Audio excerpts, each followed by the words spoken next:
সবাইকে welcome database MySQL কোর্সের প্রথম লেকচারে। এই লেকচারে আমরা যে টপিকগুলো কভার করব সেগুলো হচ্ছে কিভাবে ডেটাবেস ক্রিয়েট করতে হয়, কিভাবে টেবিল ক্রিয়েট করতে হয়, কিভাবে টেবিলগুলোতে ডেটা ইনসার্ট করতে হয়, আর আমাদের ডেটাগুলোকে আমরা কিভাবে দেখতে পাবো যে আমাদের টেবিলে এখন কি ডেটা আছে সেগুলো। সো চলুন প্রথমে আমরা জেনারেল সিনারিও দেখি যে আপনার একটা ডেটাবেস থাকবে, ডেটাবেসে হচ্ছে অনেকগুলো টেবিল থাকবে এক বা একাধিক, আর সেই টেবিলগুলোর মধ্যে আপনার ডেটাগুলো থাকবে। এটা হচ্ছে একটা নর্মাল জেনারেল সিনারিও। আর আমরা যদি ডেটাবেস ক্রিয়েট করতে চাই তাহলে আমরা যে সিনট্যাক্সটা ফলো করব সেটা হচ্ছে ক্রিয়েট ডেটাবেস, তারপরে আপনার ডেটাবেসের নেম, আপনি যেই নেমটা দিবেন সেই নামে একটা ডেটাবেস ক্রিয়েট হয়ে যাবে।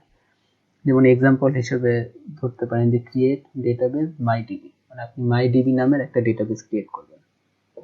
এরপর চলুন দেখি কিভাবে টেবিল ক্রিয়েট করবেন। টেবিল ক্রিয়েট করার সিনট্যাক্সটা হচ্ছে এরকম যে ক্রিয়েট টেবিল, তারপরে আপনার টেবিলের নেম, তারপরে আপনার কলামগুলোর নেম, যতগুলো কলাম দিবেন সেই কলামগুলো এখানে মেনশন করবেন, আর সেই কলামের মধ্যে কিরকম টাইপের ডাটা আপনি রাখবেন সেটাও আপনাকে এখানে লিখতে হবে। যেমন আপনি যদি এখানে সাপোজ আইডি একটা কলাম দিলেন, আইডি কলামের অবশ্যই ডেটাটা এভাবে ইন্টিজার, সো আপনি সেখানে আইডি তারপরে ইন্টিজার লিখলেন। এরপরে সাপোজ নেম দিবেন, নেম, তারপরে তার ডেটা টাইপ হিসেবে দিতে পারেন যে ক্যার অথবা ভার্কার, যে কোনো একটা আপনার প্রেফারেন্স অনুযায়ী এরকম। সো তারপরে দেখি কিভাবে ডেটা আপনি ইনসার্ট করতে পারবেন। সো ইনসার্টের সিনট্যাক্সটা এরকম যে ইনসার্ট ইনটু, তারপরে আপনার যেই টেবিলে ইনসার্ট করবেন অবশ্যই আপনাকে কিন্তু আগে টেবিলটা ক্রিয়েট করে আসতে হবে, না হলে তার এটা এক্সিস্ট করবে না। সো আপনি ওই টেবিলটা এখানে, টেবিলের নেমটা এখানে দিবেন, তারপরে ভ্যালুস, আর হচ্ছে কলাম ওয়াইজ আপনি ভ্যালুগুলো পরপর দিয়ে যাবেন। মানে এই সিনট্যাক্সটা আপনি ফলো করতে পারেন যদি আপনি সাপোজ আপনার টেবিলের সবগুলো কলামেই ডেটা আপনি ইনসার্ট করবেন, মানে আপনি কোনো নাল ভ্যালু দিতে চাচ্ছেন না, আপনি চাচ্ছেন যে সব কলামের ভ্যালু দিয়েই আপনি হচ্ছে ডেটাটা ইনসার্ট করবেন।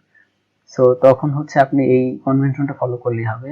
আর অরিজিনাল যেটা সেটা হচ্ছে এই টেবিল নেমের পরে একটা ব্র্যাকেট দিয়ে সেখানে হচ্ছে আপনি কলামের নামগুলো উল্লেখ করবেন যে এই কলাম, তারপরে আপনি সেখানে ভ্যালু দিবেন। সেটা একটু বড় হয়ে যায় বা ওটা ইউজ করতে অত একটু সুবিধা মানে আপনার মনে হবে না, মানে একটু একটু শর্টকাট, মানে একটু স্মল সিনট্যাক্স থাকলে তো সেটাই তো ভালো, তাই না?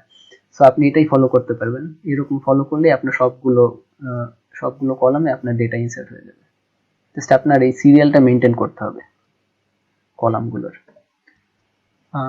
এরপর আমরা দেখি যদি আপনি সিলেক্টিভ কিছু কলামে আপনি ডেটা ইনসার্ট করতে চান, সাপোজ প্রথম কলাম আর থার্ড কলাম শুধু এই দুটোতেই আপনি হচ্ছে ডেটা ইনসার্ট করতে চান, তো তখন হচ্ছে আপনি শুধু এই দুটোকে মেনশন করবেন আর তাদের করেসপন্ডিং ভ্যালুগুলো দিয়ে দিবেন, তাহলেই হবে। আর এট দ্য সেম টাইম যেহেতু আপনি কলাম 2 তে যেহেতু আপনি কোনো ডেটা ইনসার্ট করতেছেন না, সেখানে কিন্তু নাল ভ্যালু হিসেবে ইনসার্টেড হবে।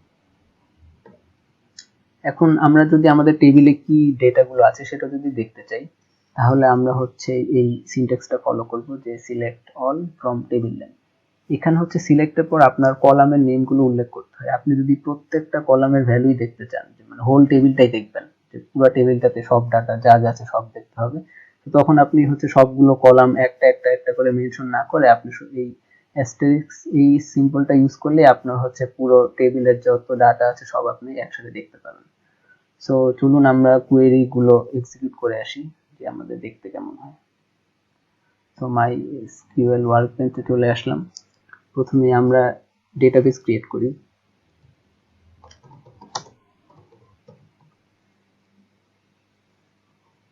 ক্রিয়েট ডেটাবেস, ডেটাবেসের নাম সাপোজ দেই হচ্ছে স্কুল।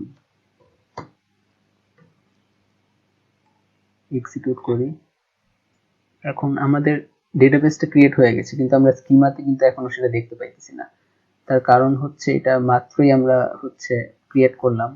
সো এটা যদি আমরা একবার রিফ্রেশ দেই, এই যে এখন আমরা স্কুল ডেটাবেসটা দেখতে পাইতেছি এখন। সো আপনারা হচ্ছে এখানে রিফ্রেশ দিবেন, তাহলে লেটেস্ট মানে আপডেটেড স্কিমার অংশটা দেখতে পাবেন, তাহলে আগেরটাই লোড হয়ে থাকবে। সো এই ডেটাবেসটা আমরা এখন ইউজ করতে চাই। সো ইউজ ইউজ দেখে ডেটাবেসের নাম লিখলেই হবে খুব সম্ভবত।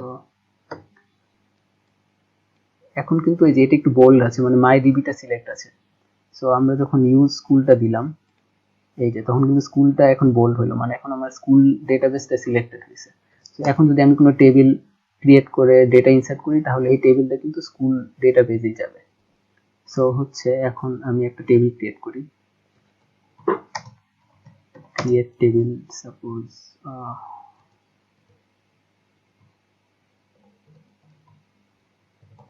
স্টুডেন্টস। ওকে,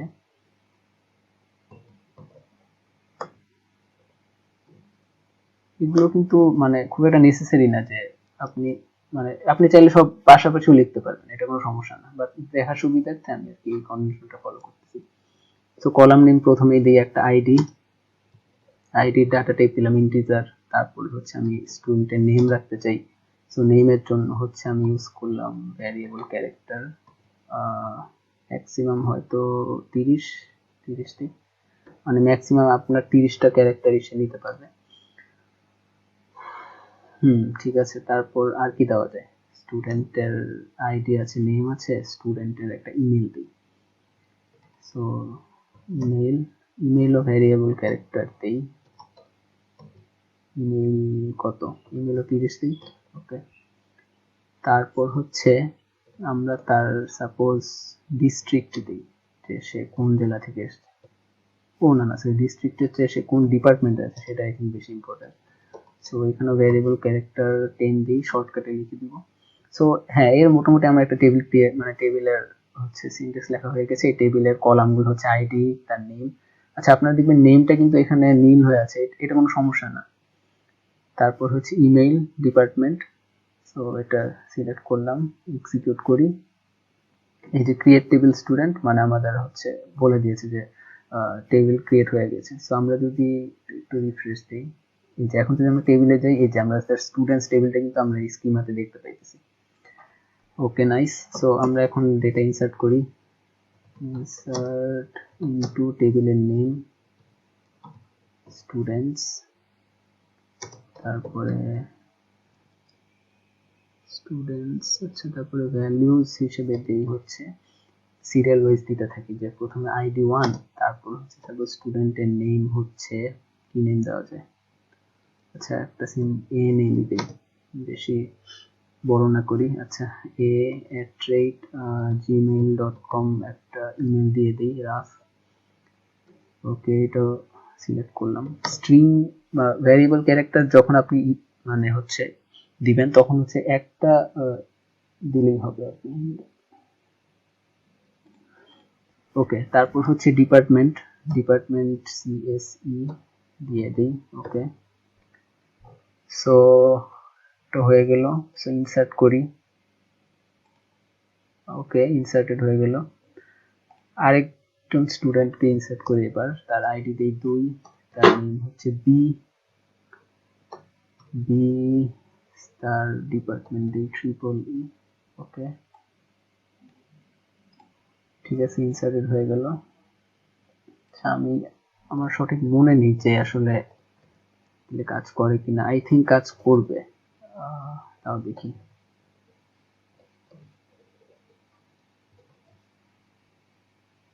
আচ্ছা, নতুন ইনফরমেশন দেই, 3 দেই, নাম দেই সি। ওকে, ডিপার্টমেন্ট ট্রিপলি থাকুক। হ্যাঁ, আই থিঙ্ক কাজ করেছে। আপনার এখানে স্ট্রিং এর হচ্ছে ওইটা দিলে হবে, আপনার ক্যারেক্টারের সিম্বলটা দিলে হবে, সমস্যা নেই, আপনি যেটাই দেন আই থিঙ্ক কাজ করবে। সো এবার সিলেক্ট অল ফ্রম স্টুডেন্টস। ওকে, দেখি আমাদের টেবিলে কি কি ভ্যালু আছে। এই যে আমাদের টেবিলটা, আইডি, নেম, ইমেল, ডিপার্টমেন্ট, সব সিরিয়াল ওয়াইজ ঠিক মতো আর কি এসে গিয়েছে। তো এখন হচ্ছে আমরা এক কাজ করি, আমরা এবার আরেকজন স্টুডেন্টকে ইনসার্ট করব।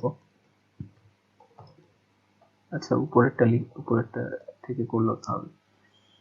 হ্যাঁ, ঠিক আছে, তার আইডি দেই হচ্ছে 4, তার নাম হচ্ছে ডি, কিন্তু তার কোনো ইমেল নেই আনফরচুনেটলি, সো আমরা ইমেলের পোর্শন কিছু দিতে পারতেছি না। আর হচ্ছে তার ডিপার্টমেন্ট আছে। এখন আমরা যেহেতু এই 3টা কলামে দিব, এই 3টা কলামে যেহেতু আমরা ডেটা ইনসার্ট করবো, আমরা এবার কলামের নামগুলো হচ্ছে আমাদের মেনশন করতে হবে, আইডি, নেম, আর হচ্ছে আপনার ডিপার্টমেন্ট। ঠিক আছে, এখন এরর দেখাচ্ছে না। সো এটা হচ্ছে আপনার সেই কনভেনশনটা যে আমরা সিলেক্টিভ কলামে ডেটা ইনসার্ট করার। সো আমরা হচ্ছে এটা ইনসার্ট করি, ইনসার্ট করা হয়ে গেল। আমরা এবার দেখি যে আমাদের টেবিলে ডাটাগুলো কেমন আছে। সো এই যে ডেটাগুলো আছে, ডি এর কিন্তু ইমেল নেই, সো এখানে নাল শো করতেছে। I think that's it. আমাদের আজকের লেকচারের পোর্শনটা এতটুকুই ছিল। আমাদের হচ্ছে একটা ডেটাবেস ক্রিয়েট করার কথা ছিল, আমরা করেছিলাম। ডেটাবেসের নাম কি দিয়েছিলাম? স্কুল। হ্যাঁ, তারপর হচ্ছে টেবিল ইউজ করে, তারপর টেবিল ক্রিয়েট করলাম যে স্টুডেন্টস টেবিল, তারপরে সেখানে ডেটা ইনসার্ট করলাম, আমাদের টেবিলের ভ্যালুগুলো দেখলাম, তাই না? সো আমাদের আজকের লেকচারের যে গোলগুলো ছিল সেগুলো কমপ্লিট হয়ে গেছে। তারপর আপনাদের সাথে আমার নেক্সট লেকচারে আশা করি আবার দেখা হবে। Thank you.